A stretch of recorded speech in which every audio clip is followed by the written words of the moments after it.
for joining us for our September Lunch and Learn. And today we are so excited to have Lisa Atkins, the State Land Commissioner for the state of Arizona, here with us to talk about exactly what they do and what they're responsible for and how that impacts the West Valley. So Lisa, take it away if you want to give a little bit about your background. It's such a fascinating path, your career path. Thanks, Michelle. Am I up on your screen? I see my name, but I don't see the photo. Yeah, your camera went away. Uh-oh. Just right before you started talking. That's because I don't know how to do this. How's that? We can see you now. How is everybody today? I really appreciate this opportunity. I consider myself a West Valley girl. For the last 40 or so years, I've spent my entire public career working on issues that impact the West Valley. First, as a member of the staff of one of our congressional delegation from January of 1977 until he retired in 2002, and for which the Bob Stump Memorial Parkway is named, Congressman Bob Stump, who was born and raised in Tolleson, a cotton farmer. Many of you who have been around politics in the West Valley and in Arizona for a while hopefully recognize that name. After Congressman Stump's tenure, I returned full-time to Arizona, which is home, born and raised here. And oh, by the way, I used to commute to be part of the very first class of Leadership West. I was in the we used to call ourselves a guinea pig class. So I've got a lot of time and my heart is vested in the West Valley. After Congressman Stump's retirement, I spent about a year and a half at the County Supervisors Association, and that's where I joined a group led by General Tom Browning to work on establishing the military facilities statutes in Arizona, which are one of a kind in the country. My interest was in protecting not only Luke Air Force Base, but all the other military installations that Arizona is so fortunate to be able to host because of our geography and our airspace. And while I was at CSA and working on the Military Affairs Commission, which I still co-chair after the last 13 or 14 years, I met the president of Greater Phoenix Leadership, which is a CEO-based organization in Phoenix. The largest companies in the Valley are all members, and that's where I met at that time Doug Ducey, who was a member of GPL, and when he became governor, asked if I would come to the land department. He was very familiar with my passion for land and water issues in the state of Arizona. When I returned to Arizona after being on the Hill for all those years, Governor Hull asked if I would be willing to fill a vacancy on the Central Arizona Project Board. One of our fellow West Siders, Bob Burns, had been on the Central Arizona Project Board and had been reelected to the legislature and could not hold both offices. So Governor Hull called shortly after I returned home and said, I have a vacancy on the CAP board. You've just been working for 20 some odd years to make sure that Arizona had the funding for the Central Arizona Project, and I'd like you to fill a vacancy. I distinctly remember her saying to me, or my saying to her, Governor, I would be happy to, but I don't have a job yet. She said, don't worry about that. You can find a job later. I need you on the CAP board. So I've been a member of the Central Arizona, that's literally how I got on the Central Arizona Project Board. I am very pleased to have been elected twice by the residents of Maricopa County and continue to serve on the CAP board. And now I'm doing one of those jobs that was never on my radar, but is probably the most passionate job I've ever had. And that is managing a portfolio of state trust land that is throughout the state of Arizona. I'm going to put up a map in a minute. We're going to talk about that. But it is the perfect intersection of land and water issues and making a commitment to make sure that the state is ready for its future. So let me go to, Christine's going to help me do this so I don't hit the off button.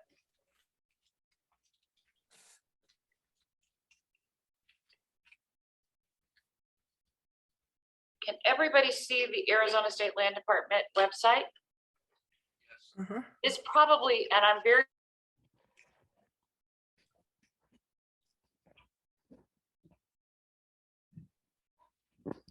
Lisa, I think you froze. Oh, there you go. Okay. The State Land Department is one of the oldest agencies in the state, managing a portfolio of what was 10 million, more than 10 million acres that was granted to the state at statehood, specifically to provide a revenue stream for 13 defined beneficiaries in the State's Enabling Act. The largest of those beneficiaries is K-12 education. So imagine on the first day of statehood, you would have an expectation of services from the state, and there was no cash flow. So we're no different than any other state that's come into the union. New Mexico and Arizona came in at the same time. The only thing that makes us different from every other state that was granted state trust land is that we got to pay for other states giving their assets away or only earning pennies on the dollar. So we have very strict rules by which we have to operate. We have 13 defined beneficiaries. As I said, the largest is K-12, but it also includes all three of the universities. The mining school at the U of A is a separate beneficiary, but all three of the universities in the mining school are managed by the Board of Regents. We have diverse beneficiaries such as the School for the Deaf and Blind. Anything that was a requirement of state support to make sure that there was always revenue available to support those 13 beneficiaries. We have very strict rules in our state constitution and our enabling act that dictate how we manage the portfolio. But here are the important things that I want you to know, and this is why you can find us on azland.gov. I'm so proud of this because up until I got here, we didn't really have we had a web page, but you had to have days to be able to read through all the stuff that we had on there. So I'm going to go to Maps and GIS because if you want to know about the State Land Department, this is the way to do it. On the Maps and GIS page, you will see View Arizona State Trust Land Parcel Viewer. And you can pull that up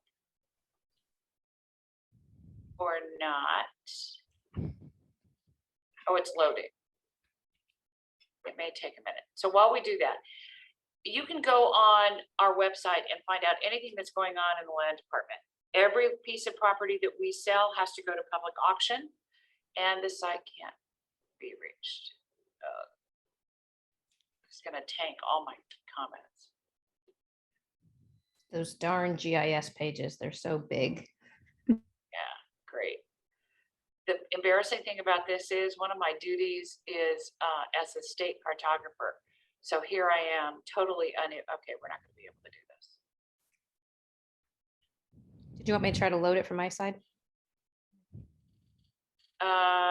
You might see if you can pull it up on. I'm going to try it one more time.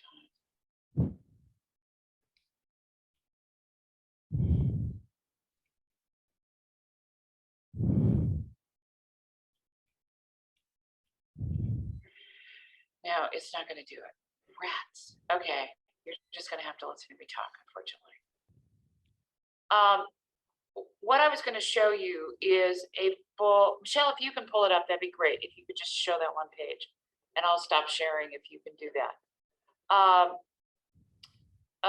There is a map on that website, and several of you have seen it as I bring paper maps to a variety of meetings that shows the. So Lisa, it's taking me to parcel viewer. When I hit maps and GIS, it doesn't have anything. Is that where we need to be? You want to go to the parcel viewer. Okay, I have that up. You do have it? Mm-hmm. So I can stop sharing.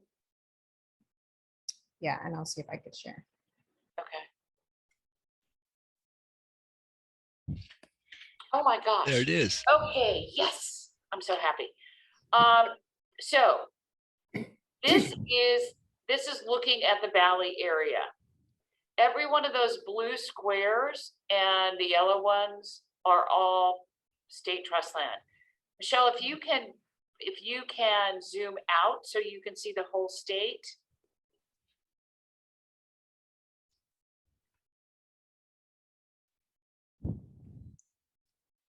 It's not as clear as I would like it to be, but everywhere you see those black squares is state trust land. If we had another couple of colors up here, if you go to, oh, can I do this? No.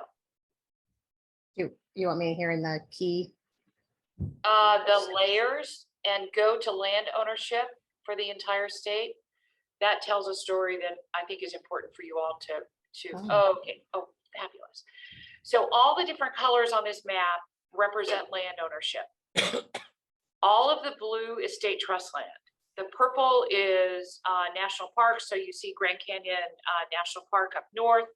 The orange tan colors to the east of that are the Navajo and Hopi reservations.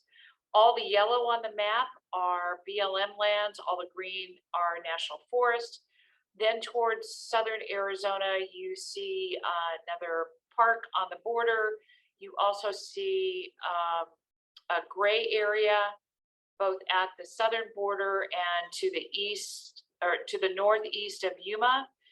Those are military installations. And if we zoomed in even more, you'd be able to see Luke and Camp Navajo, Fort Huachuca, all over the state. So this is an important map for everybody to see because of what I'm about ready to tell you and the importance of the trust. Everything that you see in white is private property. Everything that you see in blue belongs to the trust. Again, the largest beneficiary of which is K-12. The reason that's important is the land that's in blue and the land in the trust is the only thing that provides the backbone for economic development in the state of Arizona, because all the other lands are federally owned. And the last time I checked, an economy is built on private property and state trust lands. So we are not just a land manager for K-12. We are, in fact, a critical part of the state's economic development, which really has not been emphasized in all the years that I have been involved in public policy and working on land issues. The land department has been known as a land department and nobody really knows what it does. Well, if you think of the Taiwanese chip making company that just got built on between the 74 and the 303, or as we all know, at the Bob Stump Memorial Highway, which I'm very proud of.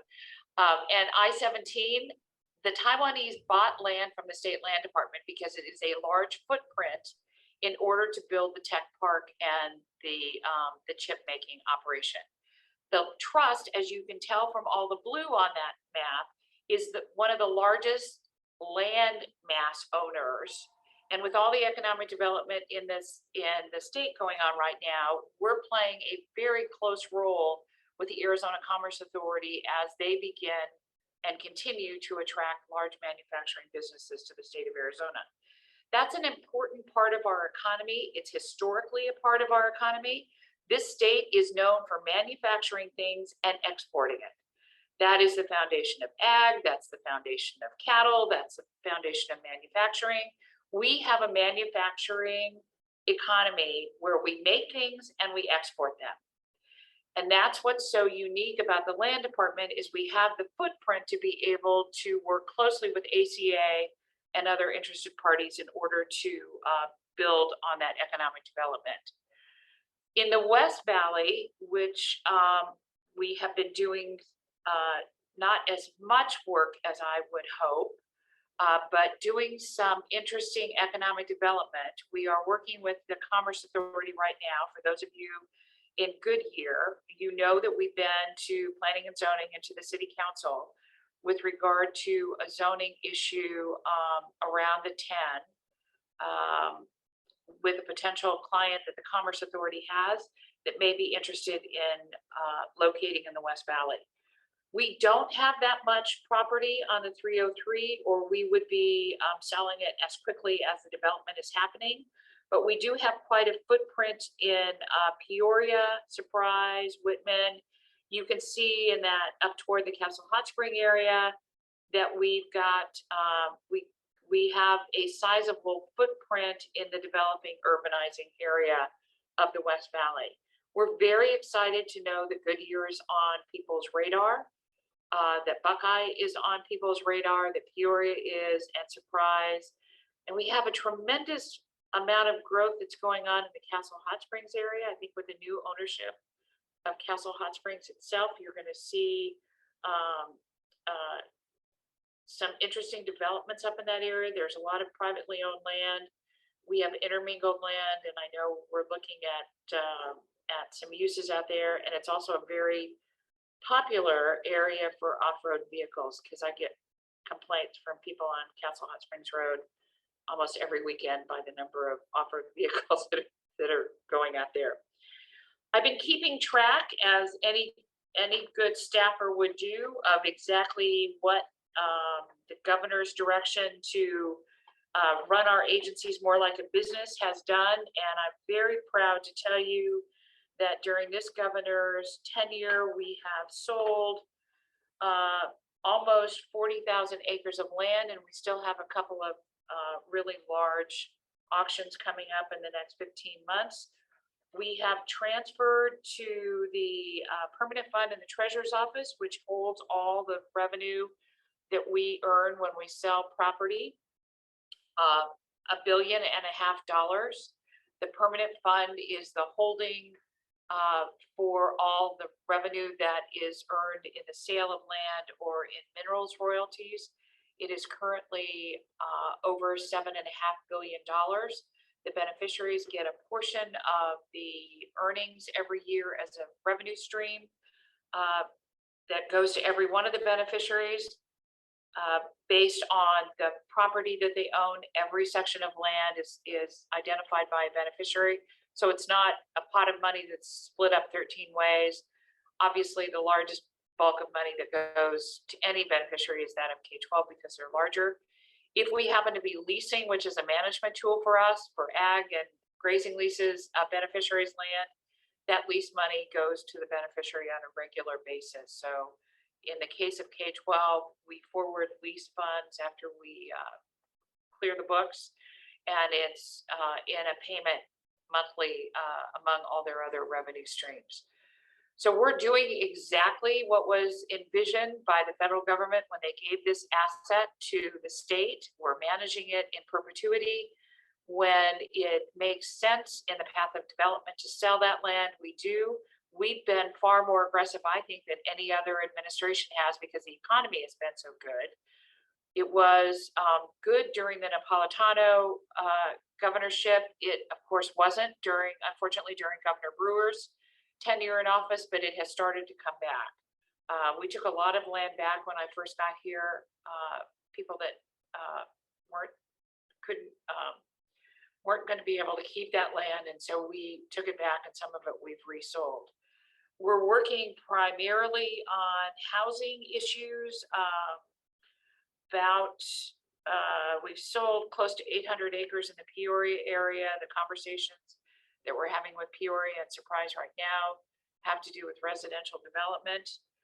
We're waiting to see whether or not the party that's interested in the parcel in Goodyear is going to mature into an auction. We've scheduled a couple of auctions and postponed them. We are working with a major industrial applicant in the Surprise Whitman area, so you'll hopefully see some activity out there. And we are delightfully in the path of development for the entire West Valley, as you can see from the map. In the meantime, we work closely with our colleagues at BLM and private land in areas. I was just in Wickenburg a couple of nights ago. We work very closely with them on their trails. I do know that I've got quite a lot of interest on the board of the White Tanks Conservancy that want to sit down and talk to us about what we have planned. If you zoom into the White Tanks, you'll see that state land almost completely surrounds the White Tanks, and there's a lot of curiosity as to what we're planning on doing. So I look forward to sitting down with that board and talking with them.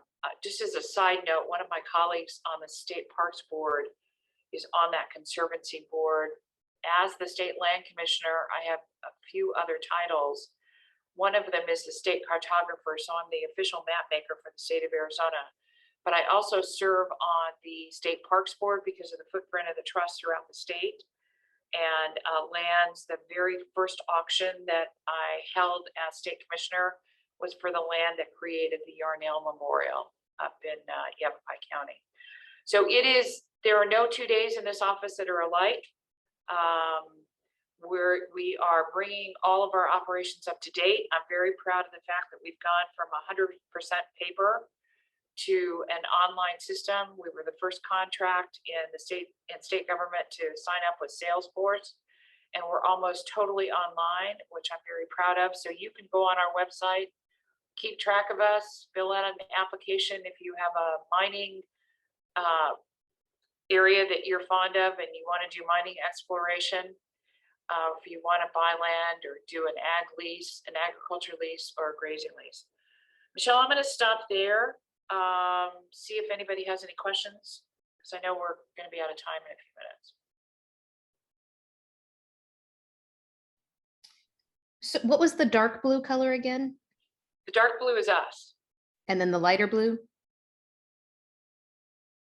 Oh. So like the skyline or the white tanks kind of had two colors, like a dark blue with the lighter blue overlay. So the dark blue probably is, the white tanks is a county. Whatever the set aside for the white tanks is what that dark blue is. The light blue around it is from, is the state trust land. Mm-hmm. We have a comment, Ms. Atkins. Thank you for your reference to the White Tank Mountains Conservancy and your reference to Dale Larson. We're looking forward to meeting with you soon.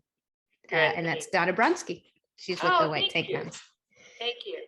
So you talked about you took back land. Is that just typically written into a contract that it reverts back to you guys in the event that they don't execute on their side of things, or how did it revert back to you all instead of a sale or something?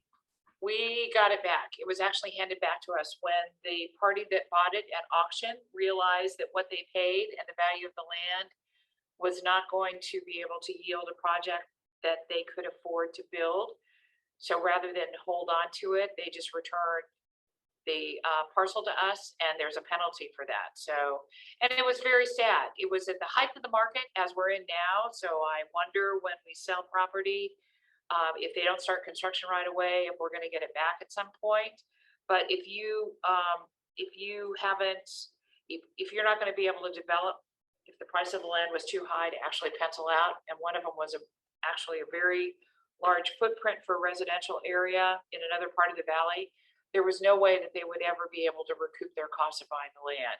So we will take it back. And that was sad because it was the critical thing for people to remember is you want us to sell land. You don't want us to sell land haphazardly. You want us to sell land that's compatible with where the community wants to go. So we have no zoning authority.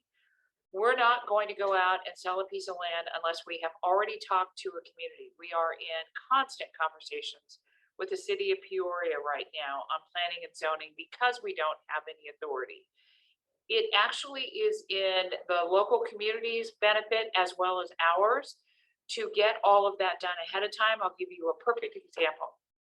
One of the largest sales that we did was almost a year ago in Apache Junction. If you look at the map in the northern part of Pinal County, almost all of it is that light blue. The trust has almost everything in North Pinal County. And we realized that there was, with the growth in Apache Junction and growth in Queen Creek, there was a market that was being developed for more land for residential. So we did the first time, came up with a plan to do a master plan development. The governor challenged all of his agencies to look at the private sector, look for the way they do business, and let's do state government business in a more business-like manner. Well, we have examples of that all over the state, and master plan developments are very successful in Arizona. So we looked at a couple of them. we looked at more than a couple of them, and designed an auction for 2,700 acres that will literally redefine Apache Junction. We work directly with them. In fact, the land will be annexed into the boundaries of Apache Junction next week. I'm very proud to be able to go to that council vote next week. That is about 3,000 acres of a total parcel that's 8,500 acres. So we have been, since we started this administration, unfortunately having to take land back because the economy shifted. We've been very, very careful about working with our communities wherever we have a footprint, because our success is your success. There isn't any reason for us to go off, cocked, and do something that we think is great without talking to local government. We work all of that out now ahead of time. We have wonderful relationships with our local governments so that we're doing something compatible with where Buckeye wants to go, where Goodyear wants to go, where Glendale or anybody else, so that we're part of the community and not just an absent landowner that decides to sell land all of a sudden. We have significantly reduced. There has not been one return acre of land on our watch. Who knows when this cycle is going to end, but we've watched a lot of development, which means rights of way that we have to issue, roads that are being built. By the way, we're working on a right of way with ADOT for that third lane going up the I-17. I'm so excited about that. We're working in other communities with their priorities. We have an extensive trail system in Prescott Valley and Prescott. I'm working with both of those communities to sell them that land because it's not developable. They have trails that they need to manage. There's plenty of land and water conservation money available for doing that. But at the same time, we're also selling parcels for development in Prescott, and we will soon in Prescott Valley. So working with communities is in the beneficiary's interest, because as you grow, the trust can contribute to that growth as well.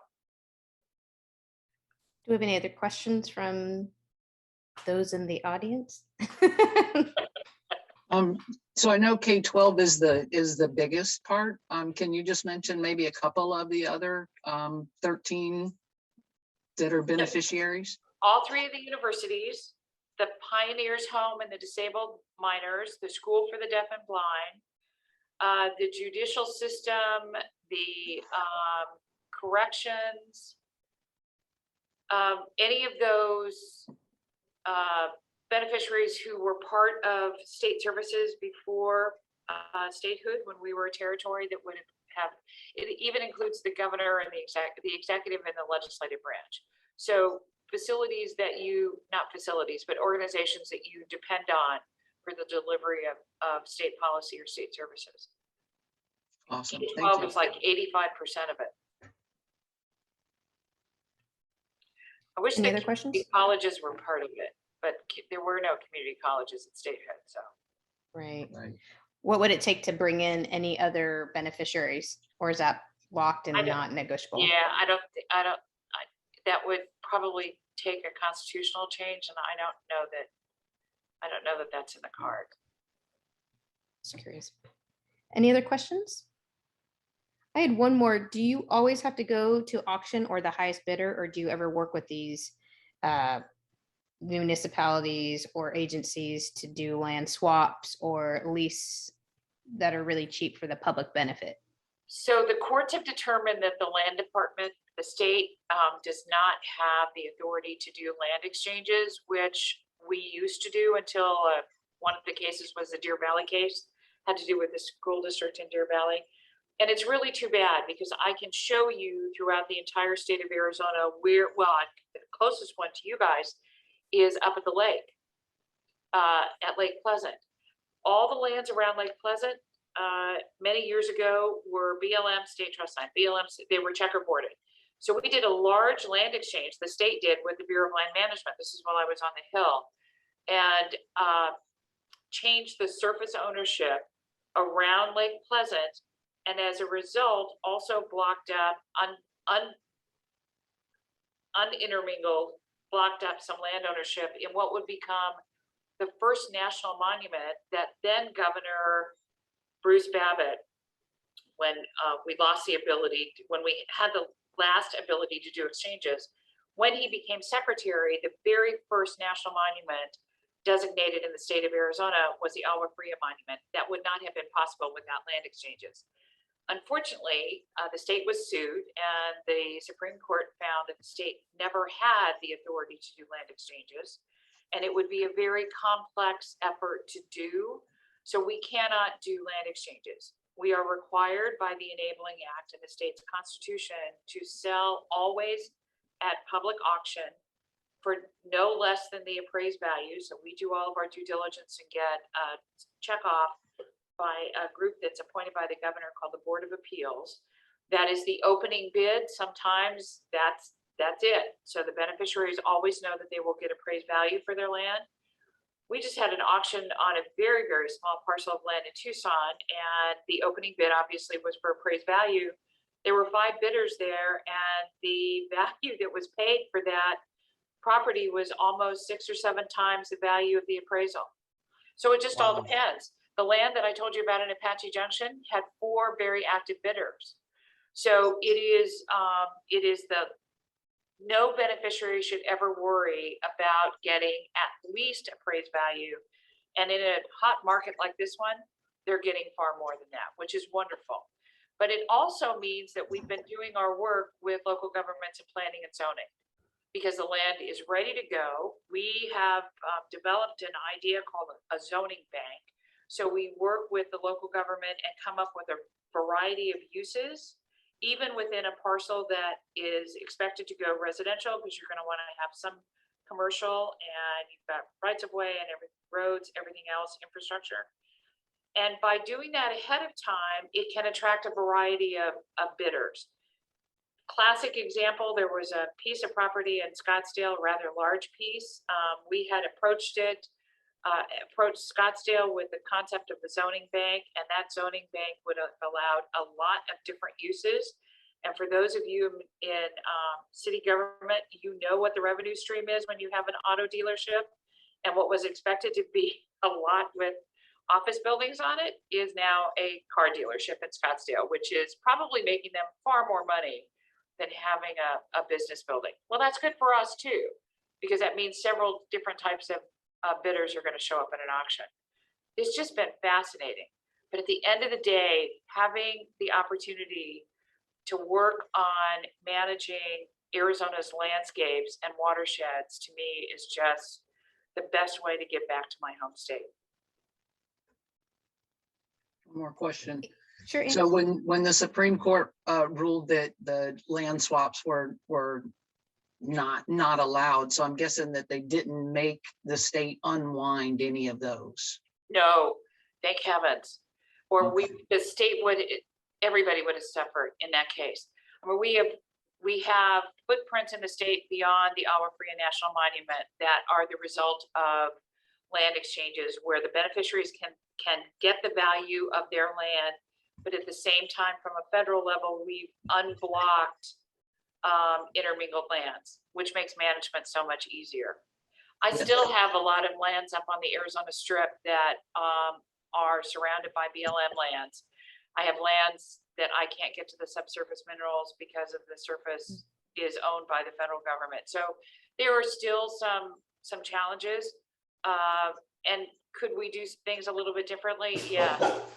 The voters in Arizona have only allowed the land department to consider land exchanges if it has to do with protecting a military installation. And so far, we've not pulled the trigger on that because it's so complex. We have to go back to the voters like 3 times. Oh, And there wow. hasn't, yeah. And I was part of that.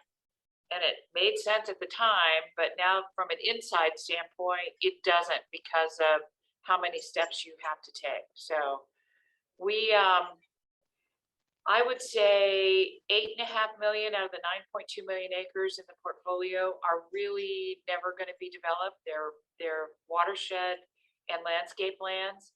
We have an obligation to take care of those, a responsibility, because they're as valuable to how we live in this state as lands are that we sell for development.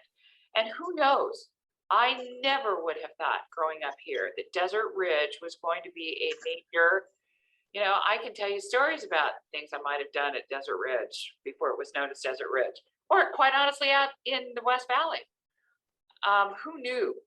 But we're sitting on some of the most valuable land. The most valuable land in the portfolio is up at Desert Ridge. It's just amazing. So it's been a wonderful way to take things that I've learned in the public policy arena over the years, both in land and water, and put them to use that I hope makes a difference in the long run as far as the state's future is concerned. And I'm grateful to the governor for giving me the opportunity. Well, Commissioner Atkins, we're so grateful to have you today to share about what you guys do. It's incredible. It's been a great partnership for us, both with Leadership West as well as the city of Buckeye. So thank you for all you do with all of your hats that you wear. You just are so engaged. Just somebody described Leadership West as the glue. Sometimes the things you don't see, you don't really see glue. You just see the connections and you see the strength behind it.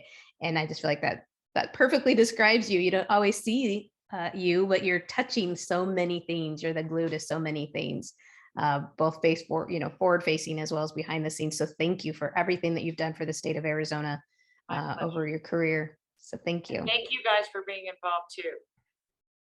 Yeah. Thank you for attending, everybody. And with that, we are going to wrap up our September Lunch and Learn and be on the lookout for our next subject coming up. So thank you, everybody.